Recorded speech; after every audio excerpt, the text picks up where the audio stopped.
Hello everyone and welcome to Nami Chef. Today we are going to make an absolutely spectacular seafood stew called Cioppino, the origins of which are from the Liguria region of northwestern Italy and brought to this country by immigrants from that part of the world in the early 20th century who settled in San Francisco, and now it's one of the Bay Area's most popular dishes. So let's start cooking.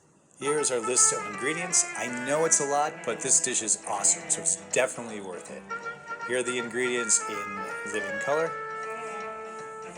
First, you'll see in the back over there, here's our fennel, a very common ingredient in the Mediterranean. Our liquids, dry white wine, fish stock, clam juice. We're also going to use dried oregano, red chili pepper, and bay leaves. The diced canned tomatoes in their juice. Key part, next time I'm going to use San Marzano tomatoes instead of these diced tomatoes. I think it'll taste better. Some tomato paste, olive oil of course, salt. Also we have fresh parsley, and I had some extra basil, so I'm going to go ahead and throw a little bit of that in, chopped up. A nice color, nice flavor, very common in Liguria. It's a key component to their pesto. There are some shallots, a couple of those, our beautiful Union Square Farmers Market garlic, and our seafood. So I think about a couple dozen mussels, I think, 4 little neck clams. We have 4 jumbo shrimp peeled and deveined, and our beautiful scallops from the Union Square Farmers Market as well. Got the cod there also. You always need a solid white fish. That's our lobster tail. The dish itself usually uses Dungeness crab as per San Francisco, but lobster tail is easy to get and easy to work with. And we're using sourdough bread, which is a nod to San Francisco. So let's start cooking. Here we go with our oil. Adding the onions. Next will come our shallots. After that, fennel.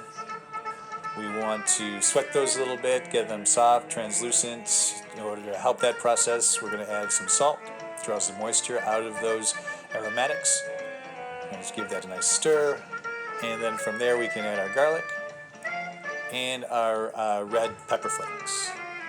So we'll stir all those guys up, and now we can go ahead and add our tomato paste.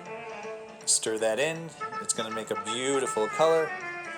Once the tomato paste is incorporated, from there we're going to add those canned tomatoes in their juice. In this case, diced, next time San Marzano. There we go with those guys. We can go ahead and give that a stir. Now we can start to add our liquids. There's the wine. Now we're going to put in our fish stock and the clam juice. So here comes 4 ounces of clam juice. I think that's half the bottle. And we want to get that stirred up and go ahead and make sure it's under high heat. And we want to bring that up to a boil. Stirring occasionally, get everything into the soup. Now we can do our seafood. There are my shrimp shells. I always add those because I think it adds flavor. Not sure if it does. Anyway, take them out. We are going to put the seafood into this oil first because I want to get some color and extra flavor. So I'm going to brown it before it goes into the soup. So there are my shrimp, my scallops. I also put in my fish and lobster tail. The soup is at a nice boil now. See everything jumping around. Let's lower that heat down to a simmer. There's my beautiful seafood ready to be added to that soup when it's ready. Alright, here come the clams and the mussels. As always, the mussels will open first, so as things open, we take them out because we don't want to overcook it. Things are simmering away. I see some open mussels, so let's get those guys out. There's another one. Alright, mussels are always the first. The clams always make you wait. So we're adding that to our seafood that we set to the side. Hooray! A clam has opened. Alright, so let's take those guys out. Oh, at this point I do want to skim off that layer that's forming at the top. Not very attractive, so the best I can, I'm trying to get out that part off. So now I'm going to put my seafood back into the soup. You can see, I know it's a small pot. I don't have one of those big, beautiful Dutch ovens. I do want one someday, but remember, a small New York kitchen, we don't have a lot of space. This works out fine for 2 people. So I'm going ahead and incorporating my seafood into that beautiful broth.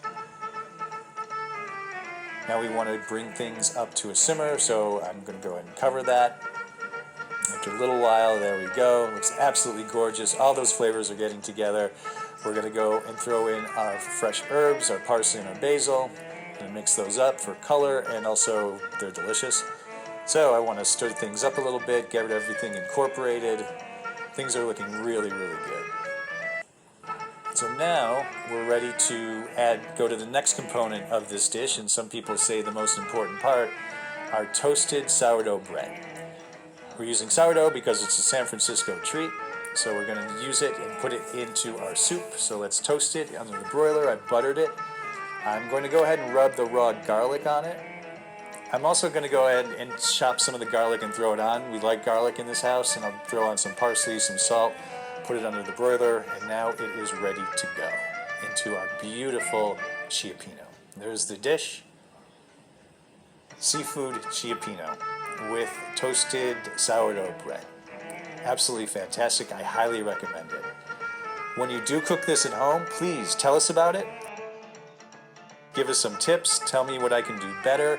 Share your videos. I love to hear your cooking stories. And remember, with the right ingredients and access to extra help when you need it, you are already one of the best chefs that you know. Thank you very much. Nami Chef.